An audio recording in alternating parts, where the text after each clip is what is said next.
The Statement of Randolph Carter by H.P. Lovecraft. I repeat to you, gentlemen, that your inquisition is fruitless. Detain me here forever if you will. Confine or execute me if you must have a victim to appropriate the illusion you call justice. But I can say no more than I have said already. Everything that I can remember, I have told you in perfect candor. Nothing has been distorted or concealed, and if anything remains vague, it is only because of the dark cloud which has come over my mind. That cloud, and the nebulous nature of the horrors which brought it upon me. Again I say, I do not know what has become of Harley Warren, though I think, almost hope, that he is in peaceful oblivion, if there be anywhere so blessed a thing. It is true that I have for 5 years been his closest friend, and a partial sharer of his terrible researches into the unknown.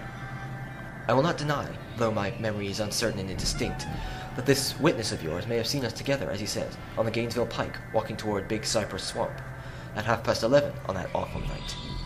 That we bore electric lanterns, spades, and a curious coil of wire with attached instruments, I will even affirm. For these things all play a part in the single hideous scene which remains burned into my shaken recollection. But of what followed, and of the reason I was found alone and dazed on the edge of the swamp next morning, I must insist I know nothing, save what I have told you over and over again. You say to me that there is nothing in the swamp, or near it, which could have formed the setting of that frightful episode? I reply that I knew nothing beyond what I saw. Vision or nightmare it may have been. Vision or nightmare I fervently hope it was. Yet it is all that my mind retains of what took place in those shocking hours after we left the sight of men. And why Harley Warren did not return, he or his shade, or some nameless thing that I cannot describe, alone can tell. As I have said before, the weird studies of Harley Warren were well known to me, and to some extent shared by me. Of his vast collection of strange, rare books on forbidden subjects, I have read all that were written in the languages of which I am master. But these are few as compared with those in languages I cannot understand. Most, I believe, are in Arabic, and the fiend-inspired book which brought on the end. The book which he carried in his pocket out of this world was written in characters whose like I never saw elsewhere. Warren would never tell me just what was in that book. As to the nature of our studies, must I say again, I no longer retain full comprehension.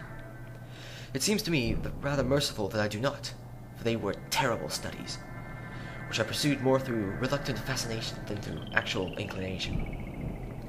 Warren always dominated me, and sometimes I feared him. I remember how I shuddered at his facial expression on the night before the awful happening, when he talked so incessantly of his theory, why certain corpses never decay, but rest firm and fat in their tombs for thousands of years. But I do not fear him now, for I suspect that he has known horrors beyond my ken. Now, I fear for him.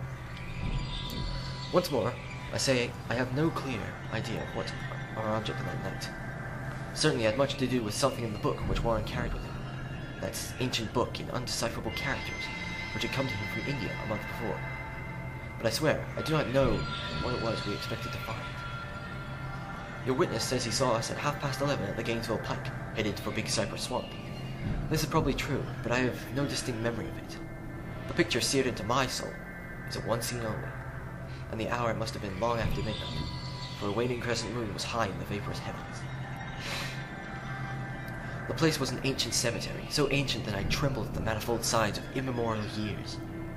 It was in a deep, damp hollow, overgrown with grass, moss, and curious creeping weeds, and filled with a vague stench which my idle fancy associated absurdly with rotting stone. On every hand were signs of neglect and decrepitude, and I seemed haunted by the notion that Warren and I were the first living creatures to invade a lethal silence of centuries. Over the valley's rim, a wan, waning crescent moon pitched through the noisome vapors that seemed to emanate from unheard-of catacombs, and by its feeble, wavering beams I could distinguish a repellent array of antique slabs, urns, cenotaphs, and mausolean facades, all crumbling, moss-grown, and moisture-stained, and partially concealed by the gross luxuriance of the unhealthy vegetation. My first vivid impression of my own presence in this terrible necropolis concerns the act of pausing with Warren before a certain half-obliterated sepulchre, and of throwing down some burdens which we seemed to have been carrying. I now observed that I had with me an electric lantern, 2 spades, while my companion was supplied with a similar lantern and a portable telephone outfit. No word was uttered, for the spot and the task seemed known to us, and without delay, we seized our spades and commenced to clear away the grass, weeds, and drifted earth from a flat, archaic mortuary. After uncovering the entire surface, which consisted of 3 immense granite slabs, we stepped back some distance to survey the charnel sea, and Warren appeared to make some mental calculations. Then he returned to the sepulchre, and using his spade as a lever, sought to pry up the slab lying nearby, to a stony room, which may have been a monument instead. He did not succeed and motioned me to come to his assistance. Finally, our combined strength loosened the stone, which we raised and tipped to one side. The removal of the slab revealed a black aperture, from which rusted effluents of miasmal gases so nauseous that we started back in horror. After an interval, however, we approached the pit again and found the exhalations less unbearable. Our lanterns disclosed the top of a flight of stone steps, dripping with some detestable ichor of the inner earth, and bordered by moist walls encrusted with nitre. And now for the first time my memory records verbal discourse, Warren addressing me at length in his mellow tenor voice, a voice singularly unperturbed by our awesome surroundings.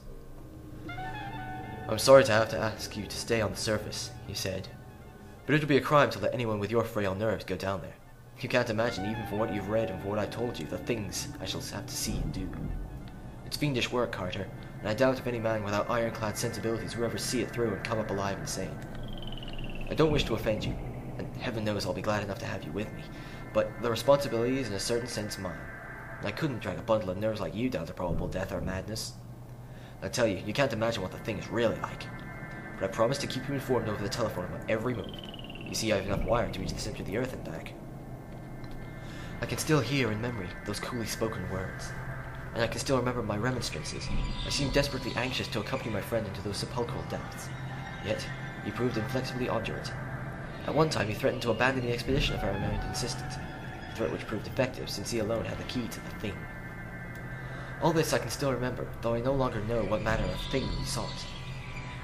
After he had obtained my reluctant acquiescence in his design, Warren picked up the reel of wire and adjusted the instruments. At his nod, I took one of the latter and seated myself upon an aged, discolored gravestone close by the newly opened aperture. Then he shook my hand, unshouldered the coil of wire, and disappeared within that indescribable ossuary. For a minute, I kept sight of the glow of his lantern, and I heard the rustle of the wire as he laid it down after him.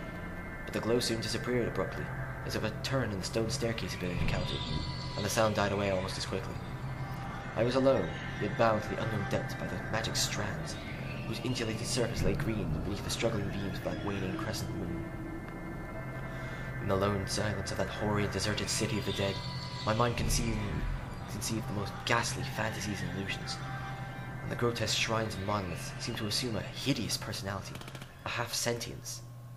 Amorphous shadows seemed to lurk in the darker recesses of the weed-choked hollow, and to flit, as in some blasphemous ceremonial procession, past the portals of the mouldering tombs in the hillside. Shadows which had not been passed by that pallid, peering crescent moon.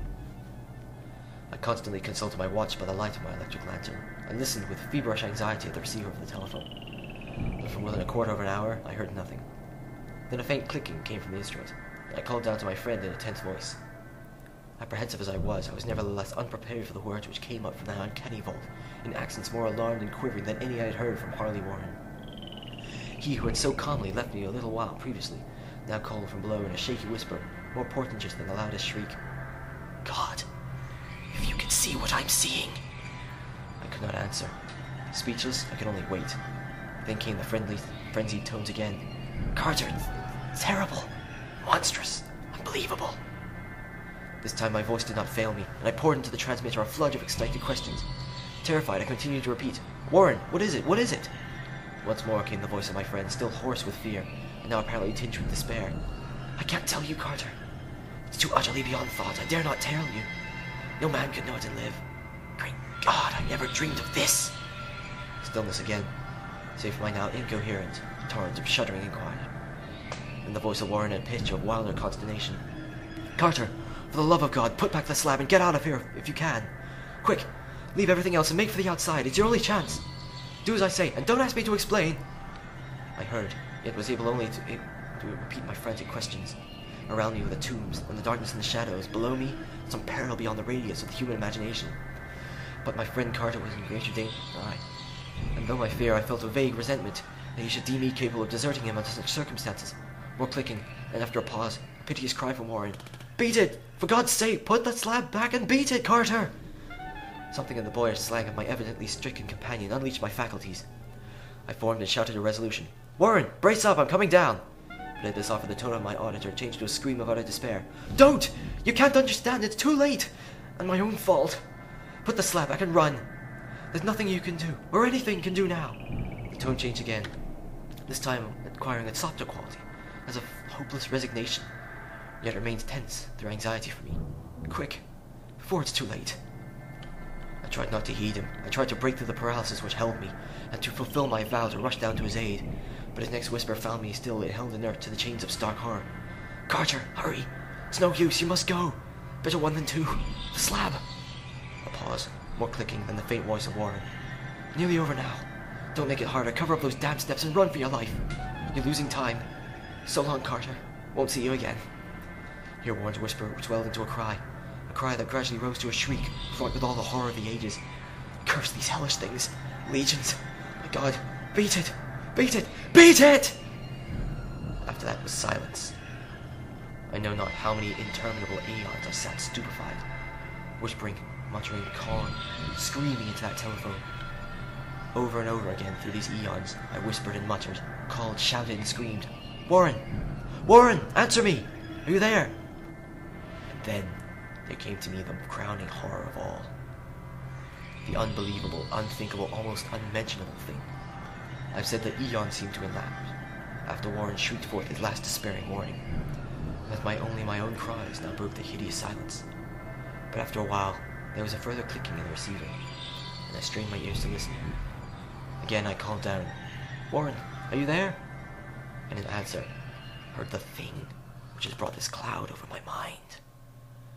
I do not try, gentlemen, to account for that thing, that voice, nor can I venture to describe it in detail, since the first words took away my conscience and created a mental blank which reaches to the time of my awakening in the hospital. Shall I say that the voice was deep, hollow, gelatinous, remote, unearthly, inhuman, disembodied? What shall I say? It was the end of my experience, and is the end of my story. I heard it, and knew no more. Heard it as I sat petrified in that unknown cemetery in the hollow, amidst the crumbling stones and the falling tombs, the rank vegetation and the miasmal vapors. Heard it well from the innermost depths of that damnable open sepulchre, as I watched amorphous, necrophagous shadows dance beneath an accursed waning moon. And this is what it said. "You fool. Warren is dead.